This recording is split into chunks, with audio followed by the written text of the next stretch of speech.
Buenas tardes con todos chicos, bienvenidos a la clase del día de esta semana, del día de hoy, perdón, de esta semana número 11. Les voy a compartir pantalla del material de trabajo, es algo súper rapidito para que no se cansen con respecto a la materia, no quiero que esta semana sea algo pesado.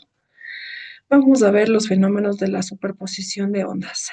Hasta ahora hemos considerado el comportamiento de una sola onda precedente de un foco emisor, pero es frecuente que varias ondas procedentes de focos diferentes se propaguen en el mismo medio y coincidan de algún punto en estas superponidos. La superposición de dos o más movimientos ondulatorios es un punto medio de la denominada interferencia. Principio de superposición. Los fenómenos de interferencia se rigen por el principio de superposición. Un punto de un medio que es alcanzado simultáneamente por dos ondas que se propagan por él experimenta una vibración que suma de la experimentación sí puede alcanzar por cada una de las ondas por separado. Lo que pasa aquí, por ejemplo, si hay un movimiento, esto va a crear una perturbación en la posición de la onda y va a crear otro movimiento específico. Cuando las dos ondas se separan después de la interferencia, continúa su propagación sin sufrir modificación alguna. Quiere decir que cuando está tensado completamente, hay una propagación que aquí se acaba. Entonces va a seguir en su posición. Un ejemplo cotidiano es el principio del hecho de poder escuchar varias cosas a la vez y sin perturbación del sonido original, y pese a haber tenido lugar diversas interferencias. Las ondas atraviesan unas a otras y prosiguen su propagación independientemente después de haber interferido. La interferencia de dos ondas armónicas coherentes. Trataremos de la interferencia de dos ondas armónicas coherentes. La que esta fase o cuya diferencia de fase es constante que coincide con el punto después de recorrer la distancia. Para mayor simplicidad, supondremos que tienen la misma frecuencia, amplitud, longitud de onda y velocidad, y de la vibración de ambas se producen en la misma dirección perpendicular del plano de la figura.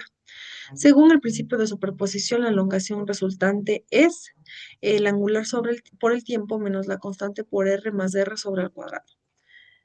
Esta última expresión es la del movimiento ondulatorio de la misma frecuencia y longitud de onda que los movimientos que interfieren, y su amplitud y su fase dependen de la distancia a los focos emisores. Por tanto, la ecuación del movimiento a que está sometido el punto es interferencia, donde A sub R es igual a 2 por A por el coseno de la constante por el radio menos el radio al cuadrado.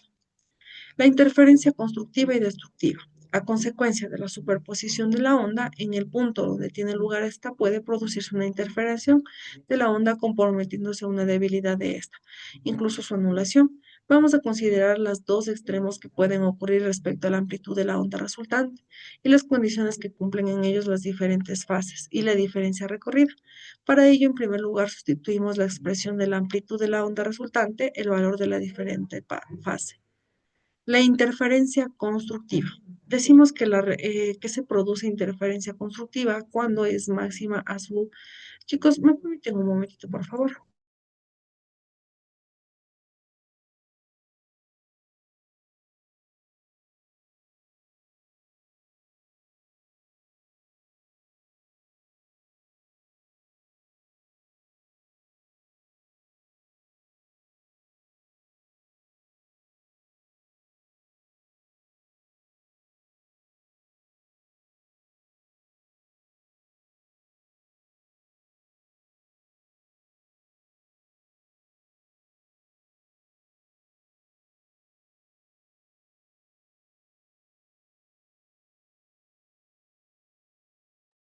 Listo, chicos, mil disculpas. Ya, el área máxima en el valor absoluto. Para ello, la diferencia recorrida se va a verificar. Por ejemplo, tenemos la variación angular es igual a 2 por n más uno por pi, siendo n 0 o 1. La amplitud del movimiento resultante es máxima, igual al doble de la amplitud de los movimientos componentes, en los puntos en los que la diferencia de recorrido de las ondas es cero o un número entero de longitudes de onda. Las ondas llegan en concordancia de fase a estos puntos. Vamos con la interferencia destructiva. La amplitud del movimiento resultante es nula. Para todos los puntos en los que la diferencia de recorrido de las ondas es un número impar, de similitudes longitudinales de onda, las ondas llegan en posición de la fase o de estos puntos. En la supuesta más general, en el supuesto más general de interferencia de onda con la misma frecuencia pero diferencia amplitud, las condiciones para que se produzca interferencia constructiva o destructiva son las que hemos hallado anteriormente. Sin embargo, en la interferencia destructiva, la amplitud de la onda no llega a anularse en ningún punto. Los puntos en los que se produce la interferencia constructiva y destructiva reciben los nombres de vientres y nodos. Llamamos vientres a los puntos de las ondas que alcanzan una concordancia con la fase para la amplitud de la máxima. Llamamos nodos a los puntos en los que las ondas alcanzan en oposición de la fase para la que llega la amplitud nula. Las líneas que las unen se denominan respectivamente líneas ventrales y líneas nodales. Cada línea ventral o nodal está formada por los puntos cuya diferencia de distancia a dos puntos fijos, los focos de ambas ondas, es constante. Por lo tanto, se trata de unas hipérbolas en plano de la figura. Vamos con un ejemplo. Se produce la interferencia de las ondas de las ecuaciones, donde y1 es igual a 0.2 seno de 200 por el tiempo menos 0.5 radianes. Y y2 es igual a 0.2 senos por 200 por el tiempo de 0.5 radianes en el sistema internacional. Determina la función de la onda resultante, el valor de la amplitud resultante en un punto que dista 8 metros y 10 metros de los focos, buenas tardes, de los focos emisores. La ecuación de la línea nodal producida es de Y1, 0.2, Y2 de 0.2, cada uno con seno del ángulo. La función onda resultante ya sabíamos que tenemos que sumar las dos y de ahí multiplicar por el coseno. Y la amplitud resultante tendremos que simplemente multiplicar todo con el coseno del ángulo. La condición que cumplen los nodos son que R es menos R y eso nos da una resultante. Las ondas estacionarias. Consideremos que el campo de una onda que se propaga por cierto medio e incide perpendicularmente sobre una pared fregándose a ella, la onda resultante de la interferencia de la onda incide y la onda reflejada tiene una característica especial y recibe el nombre de onda estacionaria. Llamamos onda estacionaria la onda producida por interferencia de dos ondas armónicas de igual amplitud y frecuencia que se propagan en la misma dirección y sentido contrario. Estas ondas se producen cuando hay un medio limitado, por ejemplo, un tubo, una cuerda, o se ve afectado por un movimiento específico. Ya, las ecuaciones de la onda estacionaria es que la ecuación se obtiene a raíz de la estacionaria produciendo la interferencia. Aplicamos los principales de superposición. Supongamos que dos ondas armónicas es igual a la amplitud y frecuencia que se propaga en el sentido contrario, siguiendo un eje X. Tomando como origen la pared donde tiene lugar la reflexión, la elongación producida en un punto de las abscisas de X en el instante T vale.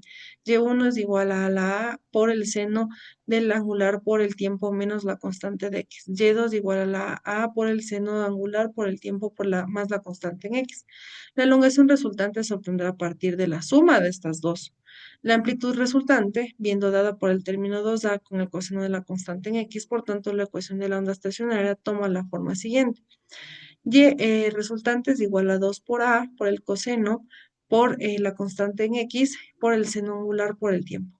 Y la resultante es igual al seno por el angular del tiempo. En una onda armónica de ecuación, y es igual a por el seno angular por el tiempo menos la constante en X.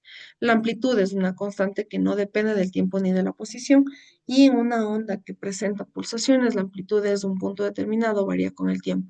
En la onda estacionaria, la amplitud en un instante determinado se tiene, del tiempo depende del punto de considerado. La onda estacionaria es armónica, de igual frecuencia que las componentes de su amplitud. Es independiente del tiempo, pero varía sinusoidalmente con las abscisas en X. Por lo tanto, la excepción de los puntos que la amplitud es nula, los nodos que no oscilan, todos los puntos de onda oscilan armónicamente y verticalmente respecto a X. Y alcanza a la vez la posición y el equilibrio. Cuando son los nodos, se encuentra siempre en reposo y la onda estacionaria parece permanecer fija sobre la dirección propagada, que de ahí su nombre. No viaja y por lo tanto no transporta energía. No existe transporte de energía, no podemos considerar las ondas estacionarias como ondas de sentido estricto. Vientres y nodos de la onda estacionaria. La posición de vientres y la posición de vientres cuando es nula y cuando es máxima. Cuando es máxima tenemos que x es igual a 2 por n por y invertida sobre 4 y donde n sería 1, 2, 3 y 4. Y en nula, en cambio, sería que la constante es 0. Ya acá la constante es más o menos uno y la misma situación que acá, con la diferencia de que yo tengo que multiplicar 2 por n más uno multiplicados sobre la división de y invertida sobre 4.